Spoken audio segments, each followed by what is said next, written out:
Circle Rants. Mark out with us!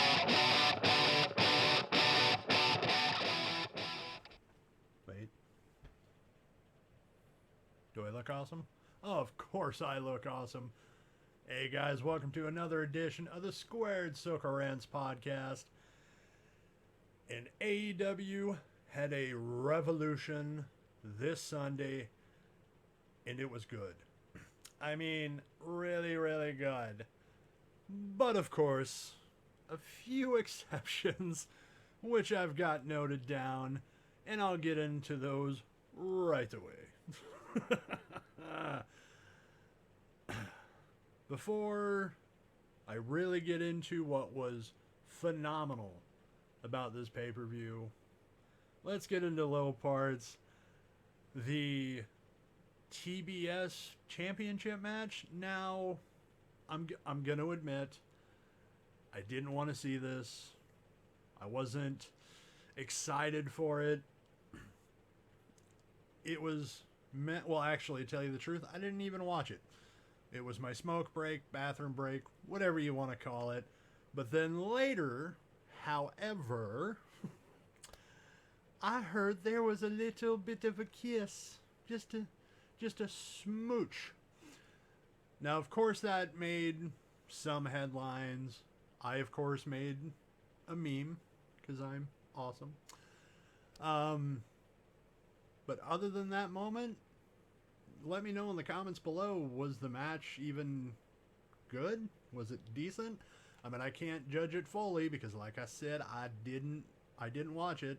I kind of just got up and went away. But let me know. Was it a good thing? Was it a bad thing? Oh, this is another low point in this great pay-per-view was they were introducing yet another new wrestler, which is always exciting. It's getting on the verge of, what's the word? Not annoying, but you know, if you're introducing someone new every pay-per-view, it just gets meh. But the person they did introduce is someone cool, Swerve Strickland. I think that's how you say his name. But Swerve from NXT, who was one of the many fired for no freaking reason whatsoever. Except for money. But yes, he was introduced. He is all elite. However, the low point of this, and I'm sure Tony Schiavone got a lot of flack for it. Of course, I had to tweet him myself as well because it was ridiculous. I mean, Tony's, good at commentating, good at interviewing when they let him talk. But here he was, about to introduce this new person. He's got his clipboard, and what does he do? He flings it this way, and you can clearly see it says Swerve. So he already botched this introduction of who's going to be there. Like, instantly, I'm just watching, like, oh, who's the Swerve? Oh, it's Swerve. I mean, it's cool, but it kind of lessened the impact of the person coming in. So, I mean, a low point, but funny. Continue to pick on Tony. Don't stop. Just keep going. And actually, finally, the last low point I'll bring up here, they call it the trios match. I think it's ridiculous, but hey, they're trying to be different. But it was a trios tornado tag match between with Andrade, Matt Hardy, Isaiah, or Washington, or was it? Yes, whatever. You can see how into this match I was. Versus Sting, Darby Allin, Sammy Guevara. I wasn't excited for this one, but I did sit and watch it. I mean, Sting's there. Cool. Love Darby. Sammy's cool. But this trios tornado tag match, it was just another kind of spectacle hardcore match. You know, tables being broken, a 60-year-old man breaking people on tables. It looked cool, but at the same time, you're like, please don't break a bone, Sting. Just cool, calm down. Um, but the worst part of this match was the worst. Not talking about Shane Thorne. The worst coffin drop and I'm sure you, have ever freaking seen. Darby apparently undershot, I guess you could put it that way, where his head even barely hit Matt Hardy. But what happened? He won the match. What? That was... It's just so... I mean, you make that mistake, work something. Like, Matt is a veteran. Or Hardy. Sorry, Matt Hardy is a veteran. He could have played off that. Darby could have tried, did another big move and boom, end the match. But to end the match like that... Ugh. Oh, God, it just... made me laugh, but also made me go, come on, guys, you can do better. And when I say they can do better, they did. Oh, they did. Let's start with Danielson versus Moxley. Oh, what a match. I wasn't expecting it to be that bloody, even though Moxley did say, I never team with a man unless I've bled with him. So, he's bled with him.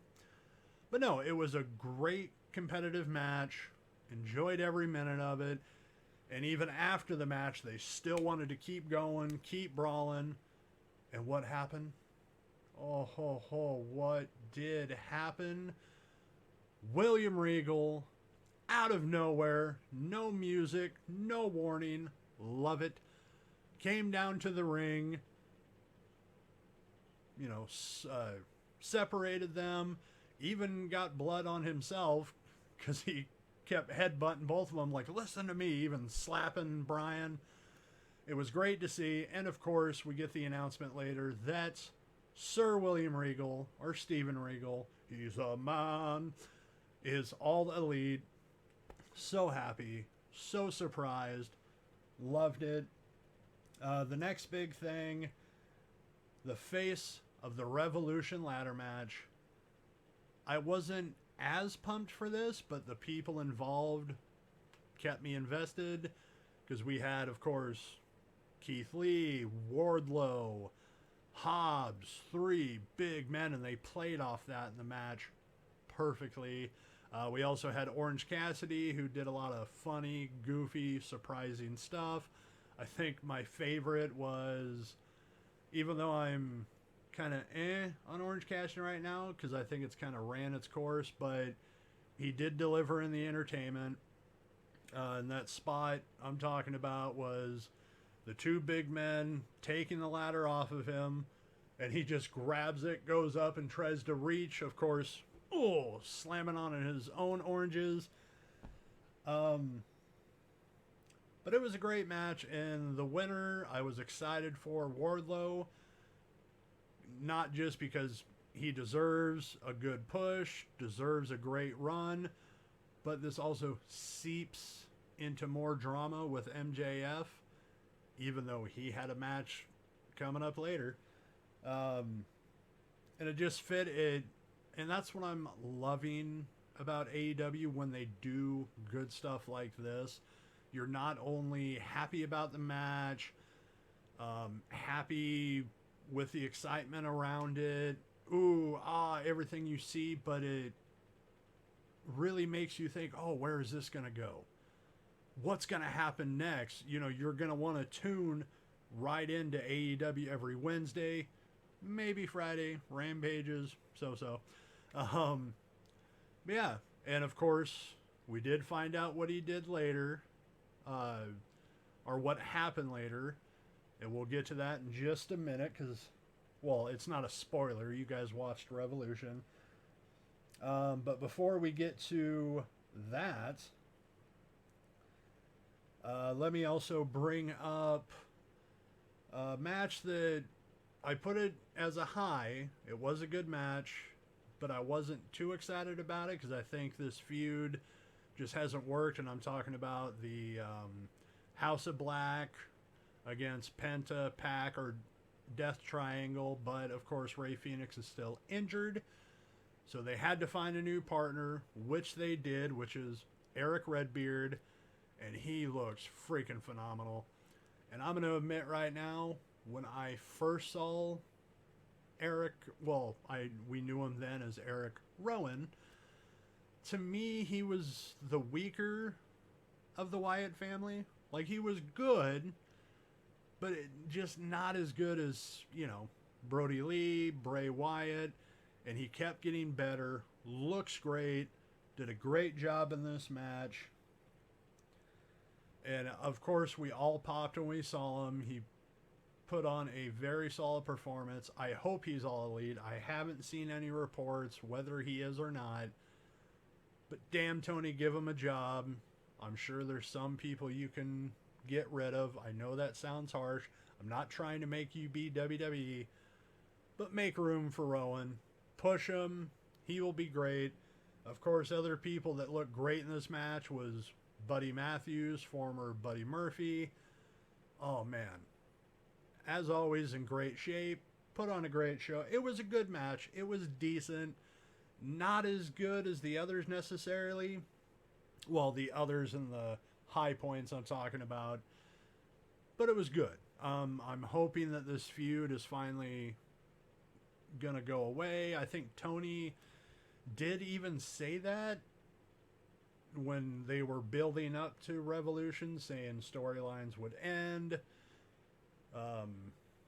And that'd be, well, there's actually one storyline I do not want to end because they've done so perfectly with it. And that's the last high point I'm going to talk about. MJF and CM Punk in a dog collar match. Wow. Bravo. Bravo. And I'll admit right now, I didn't quite understand at the moment the significance of CM Punk's entrance. And of course, I learned later what it was, and it made me even want to watch it again just for that moment and more. But of course, this was bloody. You knew it was going to be bloody. I think Punk bladed a little too much. Like he went full Dustin Rhodes in this match, but luckily at the end of it he looked okay. Sure, he needed more sugar or orange juice or maybe a Pepsi. But man, the back and forth. I mean, they put on a technical wrestling match. They got bloody. They beat the crap out of each other. MJF being that perfect heel that he is, even like the beginning of the match, just trying to get the hell out of there, and Punk like, you ain't going anywhere. Even grabbing the mic at one point to just keep being an ass. He's so good at it. But one of the big moments of this match that we all popped for, well, not at first, Wardlow coming to the ring, and then it was just kind of funny, like, hey, where's the ring? And Wardlow, I don't. He was wearing a suit. Obviously, I don't have a suit on, but he's like, oh, I can't find it.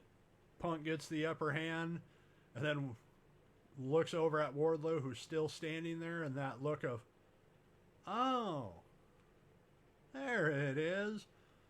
Leaves the ring right there for Punk to grab, and then just walks away. Oh, so perfect. And I'm actually excited for another match. Don't do it right away. Don't be WWE, where we see it every freaking week in pay-per-view. But they're not doing that. They're doing so great with this. And I was happy that, Punk got the babyface win. Everything's good, but these two wrestlers, we're going in twos, are tied with wins. So A third match is inevitable. How they're going to do it, I don't know, but I'm excited for it. This right here is what I love about professional wrestling. Keeps your attention, makes you want more, makes you want to go, what's going to happen on Dynamite, which is tonight. And of course, I'll be watching. I'm going to take my medicine. Watch it. Have a great time. I can't wait to see, you know, MJF's reaction to the Lost. What is he going to do with Wardlow? What is Wardlow going to do to get out of this predicament? I don't know, but I am all for it. So, yeah, not a lot of lows in this pay-per-view. More so highs on it, and I love that. Mwah. Keep that coming. I want some more. What did you guys think of AEW Revolution? Let me know in the comments below. I want to hear it. Or also head over, or whatever. I know how to speak, but I'm not so smart. Also head over to the Squared Circle Rants Facebook page. You can post your own memes. You can tell me that I suck, that I'm not awesome, that AEW is or if you agree with me, let me know. I'd love to hear from you guys. So now that are there voices in my head? I have voices. I don't want to get sued. Now that I've covered the highs and lows of AEW Revolution, can't wait for the next pay-per-view. Like I said, can't wait till tonight. Let's get into the wrestling headlines. And to start, we're going to get Stone Cold for Mania. That actually makes me a little more excited for Mania. WWE just hasn't been bringing it. I mean, I'm sure there's some people that like it. But yes, it's all been... I mean, they've been doing okay on the setup. But here we are, 2 weeks away from WrestleMania? And with someone like Stone Cold, you wish, and I know he wishes, that he would have had a better storyline to set up, months in advance, because he's a perfectionist. But Kevin Owens has been mocking Texas, saying all sorts of things about it. And this was, I'll give WWE this. This was kind of brilliant that Kevin Owens and Seth Rollins missed their opportunity to go to Mania. They pouted, they looked sad, and then Kevin Owens just straight up say, Stone, I want to invite someone to the KO show. I'm still going to make it to Mania. And he dropped hints like Shawn Michaels, Booker T. But then inevitably, Stone Cold Steve Austin, he's inviting him, and Stone Cold, promo-wise, still has it. We don't know if wrestling-wise, and also we're not going to know because this isn't going to be a match. This is just going to be an appearance, but he put on a great promo to tell KO he will be there, whether it's to wrestle, even though we know that's not going to happen, or to have a brawl, but he's tired of what Kevin's been saying. He's going to be there. And yeah, I would love a match with Stone Cold. We haven't seen Stone Cold, and he even said in this promo, wrestle for over... Has it been over? Or at least 19 years? And check it out. It's over on the Squared Circle Rants Facebook page, or you can find it anywhere, because I'm sure people are retweeting, sharing. I did. But yeah, a little disappointment, I'm sure, that it's not going to be a match. But come on. It's Stone Cold fucking Steve Austin. The moment you hear that glass break, you're going to pop. You're going to pop. You're going to love it. Kind of sucks that Owens is just going to be there to get a stunner. But it's still going to be entertaining. He's still going to have a great WrestleMania moment. Now they could swerve us and have Kevin get the upper hand and build to a match but I'm not too confident in WWE doing that. But let's just hope for the best, which is Stone Cold comes out, we cheer, he stuns, we drink beers with him. Boom. Great segment. We know it's going to be great. Another great thing, we all know The Undertaker is going to be in the WWE Hall of Fame. About freaking time. Love it. Another great legend to join The Undertaker is Big Man Vader. Is it? Don't make fun of me. It's been a while, okay? Long time coming. Well deserved. Miss you, Vader. I'm wondering who's going to induct him. Could be Mick Foley. Could be his son. We'll have to find that out later. I'm just happy he's in it. Well deserved. But the interesting thing, and I'm going to bring it back to the Undertaker introduction, is to induct the Undertaker is going to be Vince McMahon himself. Now, this is shocking because I don't know if you've heard these reports or conversations. I listen to a lot of Jim Cornette. You know, he has some inside scoops into the wrestling business, just a little. But I've heard him say, and I'm sure a lot of people can verify, that Vince doesn't want anyone talking to him at the Rumble.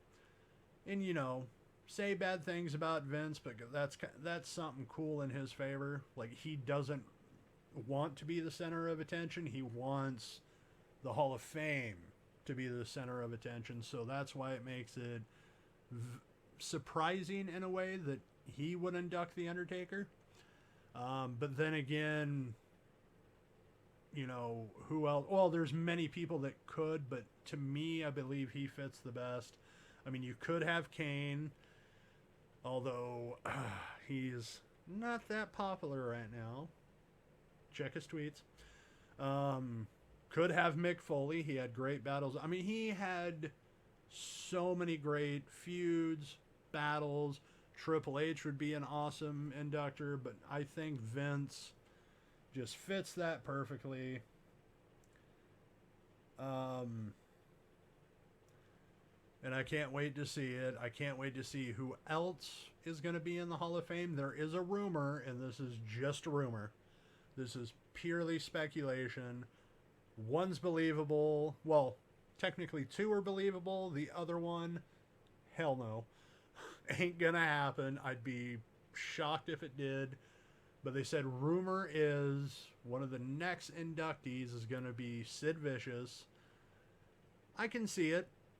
I remember when I was younger, I liked him. He scared me at times with a, I'm the master. I know he didn't do it that way. I'm the ruler of the role. We're live, pal. Anyway, I can see that happening. And then the one that was not so likely, the Steiner brothers. That's just speculation. This isn't breaking news. I can see Rick Steiner going in the Hall of Fame. Can definitely see Rick. Scott, hell no.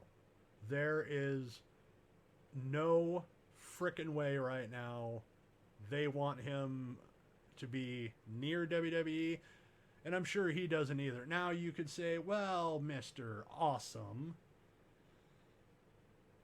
they said that about the Ultimate Warrior, and him and Vince, they mended fences. That's a little different. Both sides kind of put away their pride, shook hands, got along. Now, I don't have notes here of every single thing Scott Steiner has ever said, but it's not good. You can go ahead and Google it yourself. I've seen snippets here and there, but he hates WWE, and I'm sure WWE doesn't want him around. Like I said, though, Rick, yes, because, heck, Rick was there when his little Braun Breaker, won the NXT title. Of course, we didn't see it on TV. That would have been awesome. Also would have been awesome to see him talk to Chucky again. But I digress. Everything's cool. But yeah, don't see Scott. I see Rick. I see Sid. Good choices. But let's move along from Hall of Fame news and get to a tag team that was released, one of the many released from WWE. God, what's the count? But I want to talk about the Authors of Pain, who revealed why they left WWE. So it wasn't that they were just caught up in those stupid releases, you know, gotta save money, but it was more noble than that. The Authors of Pain admitted that when COVID started, they just wanted to be with their families, make sure they were safe, and I'm all for that. Luckily, they said they are trying to get back in the ring. I can't wait to see it. I would love to see them on WWE because they kind of fit, in a way, WWE, but at the same time, there's that danger of not being pushed. Like I could see them. I can see it now. I could see them getting this, you know, big return push, and then maybe a month later, it's as they do with a lot of people. Impact would be an awesome fit for them. They got a lot of big guys over there, though. And of course, could go AEW, but like we all know, they need to get rid of some people. And I know that sounds harsh, but you got to trim the fat a little, make room for better wrestlers. It just got to happen. Japan, I could see him working well in, even though I don't really watch that much Japan anymore. But hey, it's back on Access. I may start watching it again. Hell, I even got for a month, the Impact Plus, just to watch a few pay-per-views. And they're freaking doing better than WWE in their pay-per-views. I'll give them that. I mean, they do have a lot of the same issues that WWE when it comes to storylines and rematches, but they're still doing a hell of a lot better. All right, and the last story to talk about, I don't know if you heard about this. Kind of shady, especially coming from AEW, which is one of those, hey, they're a cool company. They let us be creative. You know, they let us do what we want. And I think with one exception, which was Big Swole had a grievance with them. Well, here's another exception. Chavo Guerrera, can I talk? Spoke to Wrestling Inc. on issues with Tony Khan. Dun, dun, dun. So here's the quote. If I can get through my phone faster. He said, coming back in early February, I started giving Tony tags. Well, actually, sorry. Let me preface this. I got a little ahead of myself there. Apparently, out of the blue, Chavo noticed that his icon or his status in the company got deleted off of AllEliteWrestling.com or whatever the website is. And it was news to him. I forgot what the tweet he said, but he deleted it later, but then said some other stuff. So here's what he had to say in his own words. Coming back in early February, started giving Tony some texts, no answer, no reply. Called him, left him a voice message, no reply whatsoever. I'm like, okay. Then all of a sudden, I see I am not part of the page anymore of the AEW roster. So it kind of pisses me off, to be honest. I'd be pissed too. Hey, I'm a big boy. If there are no plans for me, totally fine. I get it. But answer your phone. I deal with billionaires all the time. He's not the first one. So it kind of pisses me off a little bit. After working with Vince McMahon, you can deal with anybody. Amen to that, I'm sure. So I'm like, answer your phone. That is not cool. So that's where we're at. So yeah, obviously we don't know Tony Khan personally. We only go off what we see on TV, what he spouts on Twitter and all that. But still, weird that he would do that with anybody, especially a legend like Chavo Guerrero. Just, no warning, just bye-bye. Just totally weird. Is this going to keep happening in AEW? I mean, yes, I said you need to trim the fat, but you got to let the guy know. I believe they had him go off television to go shoot Young Rock. I believe that was right. Correct me if I'm wrong. And he thought he had a home to come back to, just to be like, okay, weird. But there you have it, folks. There was my highs and lows of the great AEW Revolution pay-per-view. The always interesting, always wild, man, headlines of pro wrestling. I thank you guys again for coming to watch this. I appreciate it. As always, please like, share, subscribe to the Squared Circle Rants podcast. I am your host with the most. Let me try that again. We're live, pal. I'm Mr. Awesome, R.C. Gade, and thank you. Squared Circle Rants. Mark out with us!